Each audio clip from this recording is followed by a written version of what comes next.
వాటికి ఆన్సర్ చేసేవాడు. ఆ విధంగా ఆ రోజుల్లో గురువు శిష్యులను టెస్ట్ చేసేవాడు. వాడు ఆ క్వశ్చన్స్ ఆన్సర్ చెప్పేస్తే వాడి సర్టిఫికేట్ ఇచ్చి పంపించేవాడు. కానీ మళ్ళీ చెప్తున్నాను, నికషని ఆంగ్లంలో ఏమంటారు? టెస్ట్. టెస్ట్ అనే ఆంగ్ల పదం ఏ లాంగ్వేజ్ ఉపయోగిస్తున్నారు? మరి దానికి ఏమని అర్థము? సమ్ స్పెషల్ టైప్ ఆఫ్ ఒక విధమైన మూస అని అర్థం. ఏమని అర్థము? విధమైన మూస. ఇప్పుడు మన టెక్స్ట్ బుక్స్ లో ఏముందో చూద్దాం. మరి నికష అంటే అర్థం ఏంటంటే తరగతిలో ఉపాధ్యాయుడు బోధించిన అంశం. తరగతిలో ఉపాధ్యాయుడు బోధించిన అంశం. తరగతిలో ఉపాధ్యాయుడు బోధించిన అంశం విద్యార్థులకు ఎంతగా అర్థమైందో, విద్యార్థులకు అర్థం అయ్యిందో లేదో, విద్యార్థులకు అర్థం అయ్యిందో లేదో తెలుసుకోవడానికి ఉపయోగపడేది నికష. తెలుసుకోవడానికి ఉపయోగపడేదానికి నికష అంటారు.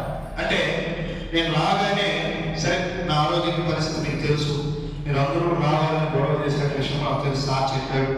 కానీ వస్తే మళ్ళా మీరు ఎమోషనల్గా ఫీల్ అయ్యి సార్ వద్దన్నాడు, నేను కూడా వద్దు సార్ ఇబ్బందిగా ఉంటుంది అని చెప్పాను. సరే ఇప్పుడు మనం క్లాస్లోకి వచ్చాము. రాగానే ఏంటి లో క్లాస్ ఫస్ట్ చాప్టర్ చెప్పుకున్నాం, 10వ చాప్టర్ చెప్తున్నాడు అనుభవించుకున్నాం. కానీ ఇక్కడ ఏంటంటే మనం ఎవరిని ఇబ్బంది పెట్టకుండా రాగానే అసలు నేను ఇంకా లెస్నే చెప్పకుండానే ఒక లైన్ చెప్పి వెంటనే క్వశ్చన్ వేస్తున్నాను. అంటే నేను మిమ్మల్ని ఏం చేస్తున్నాను? టెస్ట్ చేస్తాను. ఎందుకు టెస్ట్ చేస్తున్నాను అంటే తరగతి గదిలో ఉపాధ్యాయుడు బోధించినటువంటి అంశము విద్యార్థికి అర్థం అయ్యిందో లేదో తెలుసుకోవడానికి ఉపయోగపడే దానినే ఏమని పిలుస్తామో టెస్ట్. దీనికి ఎక్కువ సమయం అవసరం లేదు, వెంటనే తెలుసుకోవచ్చు. కాబట్టి ఇది స్వల్ప కాలంలో నిర్వహించడానికి అనువైనది.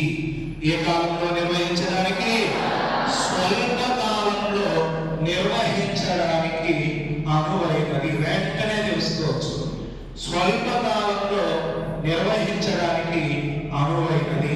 ఇంకా చెప్పాలంటే ఒక అంశాన్ని పరీక్షించడానికి, ఒక అంశాన్ని బోధించడానికి అనువైనది, లేదా ఒక అంశాన్ని పరీక్షించడానికి అనువైనది అని కూడా మనం చెప్పుకోవచ్చు. గత డిఎస్సిలో ఏమనిచ్చారంటే ఒక అంశాన్ని బోధించి స్వల్ప కాలంలో నిర్వహించడానికి అనువైనది అని ఇచ్చారు. అని ఒక చిన్న టాపిక్ పెట్టి చెప్పి వెంటనే కానీ మనం పరీక్షించామంటే దాన్ని ఏమని చెప్పచ్చు? టెస్ట్ అని చెప్పచ్చు. ఏమని చెప్పచ్చు? టెస్ట్ అంటే వెంటనే తెలుసుకోవచ్చు.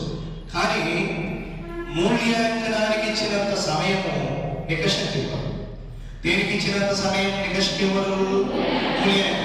అందుకే ఈ నికషలు అనేటువంటివి సాంప్రదాయబద్ధమైనవి కావు.